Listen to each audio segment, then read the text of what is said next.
America और Israel के हमले में मारे गए ईरान के सुप्रीम लीडर अयातुल्ला खामेनेई के पार्थिव शरीर को कहां दफनाया जाएगा, इस पर सस्पेंस हट गया है। खामेनेई को होम टाउन मशहद में दफनाया जाएगा। मशहद राजधानी तेहरान के बाद दूसरा सबसे बड़ा शहर है। इसे ईरान की आध्यात्मिक राजधानी भी कहा गया है।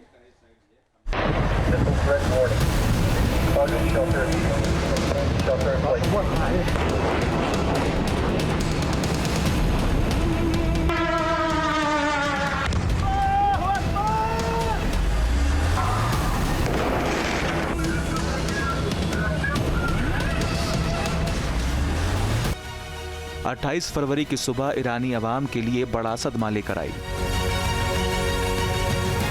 अमेरिका और इजराइल के ज्वाइंट ऑपरेशन में ईरान के सुप्रीम लीडर अयातुल्ला खामेनेई की मौत हो गई।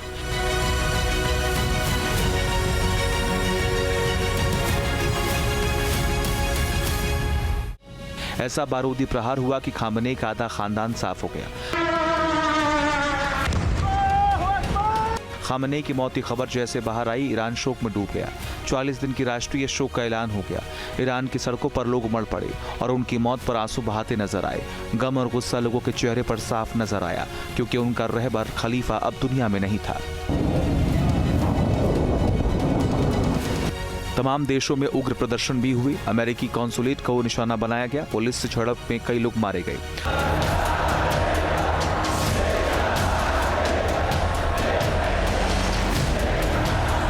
खामेनेई के पार्थिव शरीर को कहां दफनाया जाएगा, इसे लेकर सस्पेंस बन रहा, लेकिन अब खबर है कि सुप्रीम लीडर खामेनेई को उत्तर पूर्वी ईरान के मशहद शहर में दफनाया जाएगा। ये जानकारी ईरानी समाचार एजेंसी फार्स ने दी है। हालांकि अभी तक अंतिम संस्कार की तारीख तय नहीं हुई है। खामेनेई मूल रूप से मशहद के ही रहने वाले थे। मशहद ईरान का दूसरा सबसे बड़ा शहर है और यहीं उनके पिता भी दफन हैं। फार्स के मुताबिक तेहरान में बड़े समारोह के बाद उन्हें दफनाया जाएगा। ऐसे में संभावना जताई जा रही है कि खामेनेई के अंतिम संस्कार में लाखों लोगों की भीड़ जुट सकती है।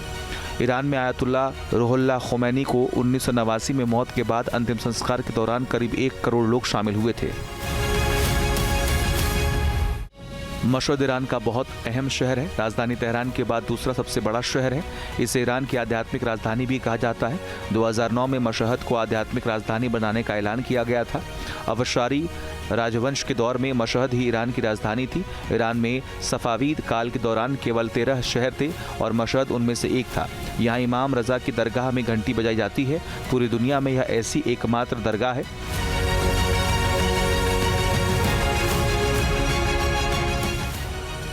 मशहद में शिया धर्म के 8वें इमाम अली इब्न मूसा अल रजा को भी दफनाया गया था। 2024 में खामेनेई के करीबी इब्राहिम रईसी को भी यहीं पर दफनाया गया था।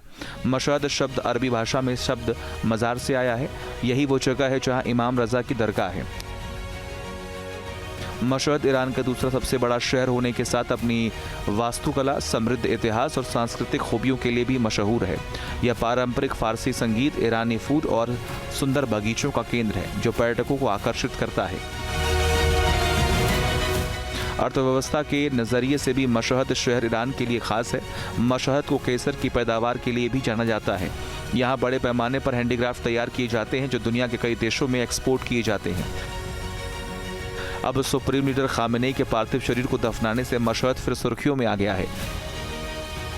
दरअसल दुनिया भर में करोड़ों शिया मुसलमानों के लिए ईरान के सर्वोच्च नेता अयातुल्ला अली खामेनेई सिर्फ एक राष्ट्राध्यक्ष नहीं, बल्कि दुनिया भर के कई शिया समुदाय उन्हें धार्मिक, वैचारिक मार्गदर्शक और अपने अभिभावक के रूप में देखते थे।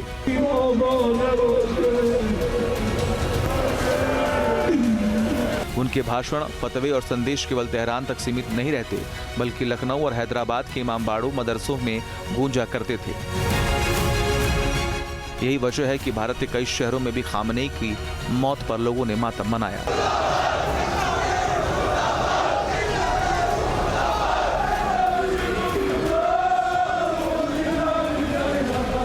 Team news nation.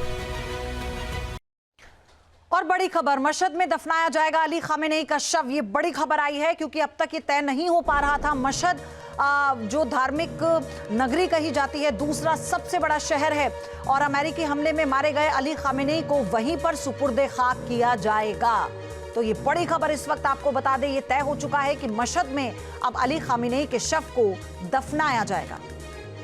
मेरे सहयोगी मधुरेंद्र हमारे साथ जुड़ चुके हैं। मधुरेंद्र, एक तो उत्तराधिकारी जो दूसरे नंबर के बेटे हैं उन्हें बनाया गया और ये भी तय हो गया है कि मशहद में सुपुर्दे खाक होंगे खामेनी। मधुरेंद्र, आवाज मिल रही है आपको? हाँ जी मधुरेंद्र, दो बातें, एक तो उत्तराधिकारी को लेकर और दूसरी बात ये सुपुर्दे खाक को लेकर मशहद को चुन लिया गया। बिल्कुल। मशहद में देखिए, मशहद में ये खबर निकल कर आ रही है कि सुप्रीम लीडर खamenei का अंतिम संस्कार वहीं पर किया जाएगा। लेकिन सबसे बड़ा सवाल इस बात को लेकर है कि उस संस्कार में कौन कौन शामिल होगा, क्योंकि टारगेट पर इजराइल और अमेरिका उन तमाम चेन ऑफ कमांड्स को फिर लेने की कोशिश करेंगे जो भी निकल कर सामने आएगा। और इस बार को लेकर अंदेशा ज्यादा है कि बिना सीज फायर के अगर इस तरह का किया जाता है तो भारी कैजुअलिटी की संभावना होगी, क्योंकि करोड़ों लोग निकल कर आएंगे, इसमें कोई शक शुबा नहीं है। लेकिन टारगेट्स पे अमेरिका और इजराइल उन लोगों की लेने की कोशिश करेंगे जो इस वक्त चीन ऑफ कमांड में जो है IRGC की और खासतौर पर सरकार में सिस्टम को संभाल रहे हैं। क्योंकि रिजीम चेंज करने का जो अमेरिका और इजराइल का पूरा प्लान था वो अभी भी धरा का धरा रह गया है। उलट ईरान भारी पैमाने पर हमले कर रहा है, चाहे आप इरबिल पे देखिए, चाहे आप दोहा में देखिए, चाहे आप कतर में देखिए, यहाँ तक कि अमेरिकी एम्बेसी जो है उनको भी निशाना बनाया जा रहा है। इसके अलावा तेल अवीव सहित आप समझिए कि हाइफा और जेरूसलम में लगातार बमबारी है, लगातार जो हमले हैं खासतौर पे वो जारी हैं। और इसमें मधुरेंद्र, मैं आपके पास आऊंगी। एक बड़ी खबर है, इजरायली सेना का लेबनान के बैरूत में बड़ा हमला हुआ है। बैरूत के दक्षिण पूर्वी में स्थित हज़मीही पर बमबारी की गई है। तो इजरायली सेना ने लेबनान के बैरूत में बड़ा अटैक किया। बैरूत के दक्षिण पूर्वी में स्थित हज़मीही पर यह बमबारी हुई है। हिजबुल्लाह को लगातार इजराइल की तरफ से टारगेट किया जा रहा है। ईरान का प्रॉक्सी जो इस युद्ध में कूद पड़ा है, अब ऐसे में उसे भी टारगेट कर उसके ठिकानों को भी ध्वस्त किया जा रहा है। ईरान के ब्रिगेडियर जनरल बहमन करीमी का बयान आया है, बड़ी खबर। मिसाइल लॉन्च के साथ मिसाइल प्रोडक्शन भी चल रहा है। ईरान को मिलिट्री रिजर्व के बारे में कोई चिंता नहीं है। करीमी कह रहे हैं कि मिलिट्री रिजर्व के बारे में कोई टेंशन वाली बात नहीं ईरान के लिए। तो मिडिल ईस्ट में ईरान चुन चुनकर बदला ले रहा है। अमेरिका का कोई भी मिलिट्री बेस ईरान की मिसाइलों और उसके ड्रोन के हमलों से दूर नहीं है। अमेरिका के सहयोगी खाड़ी मुल्क ईरान के निशाने पर हैं। 28 फरवरी के बाद से इनमें हर एक देश के अंदर ईरान रोजाना तबाही की गाथा लिख रहा है।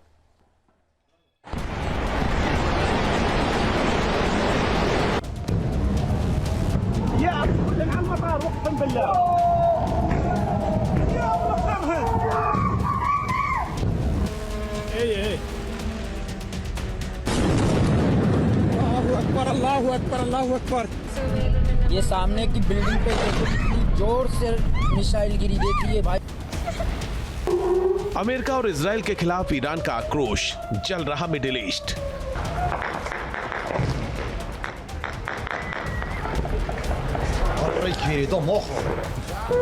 मिसाइल से धमाकेदार पलटवार, ईरानी ड्रोन लाया बर्बादी का तूफान। ईरान ने किस तरह खाड़ी देशों में विनाशकारी बवंडर उठा रखा है, ये तस्वीरें उसका सबूत हैं। ईरान ने अपने हमलों की लॉन्चिंग की थर्रा देने वाली तस्वीरें जारी की हैं। इस वीडियो में एक साथ सैकड़ों मिसाइलें दागी गई हैं।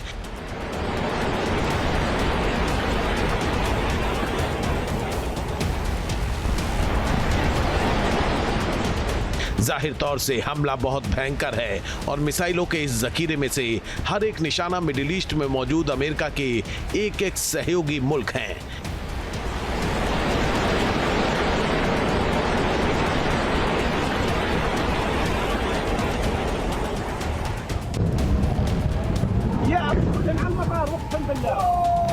ईरान के लिए बहरीन हाई प्रोफाइल टारगेट बन चुका है। यहां मनामा में अमेरिकी नेवी के 5वें बेड़े का हेडक्वार्टर है जो खाड़ी में ऑयल टैंकर को सुरक्षा मुहैया कराता है। लेकिन ईरान ने मिसाइलों से इस बेस के परखच्चे उड़ा दिए हैं।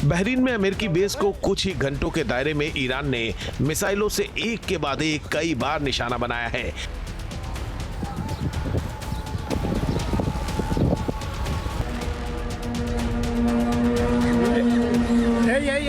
ईरान ने बहरीन में अमेरिकी ठिकानों पर सिर्फ मिसाइलें ही नहीं बरसाई हैं, बल्कि ड्रोन से भी कहर बरपा दिया है। जानकारी के मुताबिक बहरीन के एक होटल में जहां अमेरिकी सेना से जुड़े अधिकारी मौजूद थे, वहां ईरान ने ड्रोन से अटैक किया है।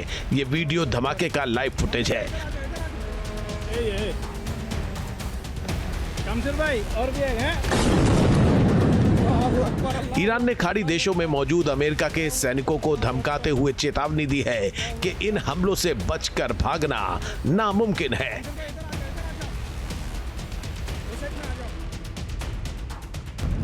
ईरान के इन हमलों के बीच बहरीन सऊदी फ्रेंडशिप ब्रिज बंद कर दिया गया है। ये किंग फहद कॉजवे ब्रिज की दूर से ली गई तस्वीर है, जिसे बहरीन सऊदी फ्रेंडशिप ब्रिज के नाम से जाना जाता है। फारस की खाड़ी के ऊपर बना ब्रिज बहरीन आइलैंड को सऊदी अरब से जोड़ता है। 25 किलोमीटर लंबा ये ब्रिज ईरान के निशाने पर है, लेकिन फिलहाल इस ब्रिज को बंद कर दिया गया है और इसके सिक्योरिटी कवर को बढ़ा दिया गया है। भाई देख लो लाइव। 100 से ज्यादा घंटों के बावजूद यूएई के अलग अलग शहर ईरान के हमलों की जद में हैं। ये तस्वीरें दुबई में ईरान के अटैक के बाद तबाही का पैमाना बता रही हैं। भाई देख लो लाइव हमले हो रहे हैं। मैं यहाँ बहरीन में हुआ। दुबई की एक पूरी इमारत ईरानी हमले के बाद शोलों में तब्दील हो गई है।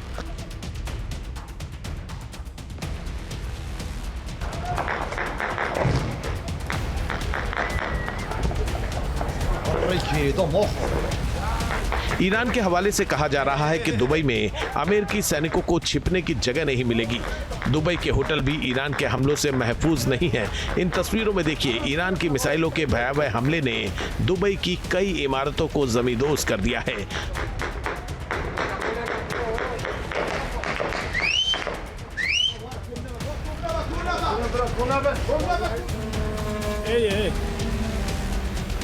शमशेर भाई और भी है। अल्लाहू अकबर अल्लाहू अकबर। दुबई को अब तक दुनिया के सुरक्षित शहरों में गिना जाता था, लेकिन फिलहाल नहीं। ईरान के सबसे विनाशकारी शाहिद ड्रोन ने दुबई की इस बिल्डिंग को धराशायी कर दिया है। ईरान के हमलों ने यूएई के अमेरिकी सैन्य अड्डों को भारी नुकसान पहुंचाया है। अबू धाबी के अल धफरा एयरबेस से उठता धुएं का मोटा गुबार अमेरिकी डिफेंस सिस्टम की नाकामी की गवाही दे रहा है। यूएई के साथ ही ईरान ने सऊदी अरब में भी विनाश लीला रचने की कोशिश की है। रात के अंधेरे में ईरान के ड्रोन रियाद के आसमान में धमाके के साथ विस्फोट करते नजर आए हैं। ईरान के ड्रोन ने रियाद में अमेरिकी दूतावास पर हमला बोला है। रियाद में अमेरिकी दूतावास पर ईरान ने डबल ड्रोन अटैक किया। हमले के बाद दूतावास से आग की लपटें उठती नजर आई। हालांकि सऊदी के एयर डिफेंस सिस्टम ने पहले 4 ड्रोन को इंटरसेप्ट किया था। इन ड्रोन्स का निशाना रियाद की डिप्लोमेटिक क्वार्टर था, लेकिन फिर ईरान के ड्रोन स्वार्म से अमेरिकी दूतावास बच नहीं सका। मिडिल ईस्ट भयावह वॉर जोन में तब्दील हो चुका है। खाड़ी में मौजूद अमेरिका के इन मित्र राष्ट्रों को ईरान सजा देने के मूड में है। यूएई में बुर्ज अल अरब इमारत और अबू धाबी में अटैक के बाद मौत और लोगों के जख्मी होने की खबर है। दुबई एयरपोर्ट पर हमले में 4 लोग जख्मी हो गए हैं। फ्लाइट ऑपरेशन पहले से कैंसिल है। एयरपोर्ट पर अफरा तफरी के हालात नजर आए हैं। बहरीन में ईरान की मिसाइलों ने एक इमारत को टारगेट किया है। अपार्टमेंट के ब्लॉक में कई सिविलियन के रहने की खबरें हैं। बहरीन में एक ऑयल टैंकर भी ईरान के हमलों का निशाना बना है, जिसमें एक कर्मचारी की मौत हो गई है। सऊदी अरब में ईरान के हमलों के बाद अमेरिकी बेस और मौजूद सैनिकों के बीच हड़कंप मचा हुआ है।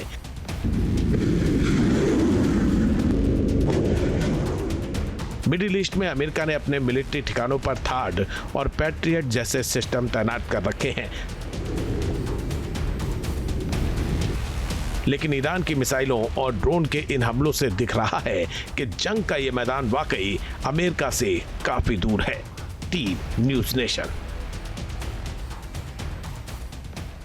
आपके मोबाइल पर तुरंत आएगी ब्रेकिंग न्यूज। स्क्रीन पर सबसे पहले दिखेगी बड़ी खबर। देश दुनिया की हर खबर एक जगह। अब आपके मोबाइल पर तुरंत फटाफट इंस्टॉल कीजिए न्यूज़ नेशन ऐप और रखिए खुद को अपडेट।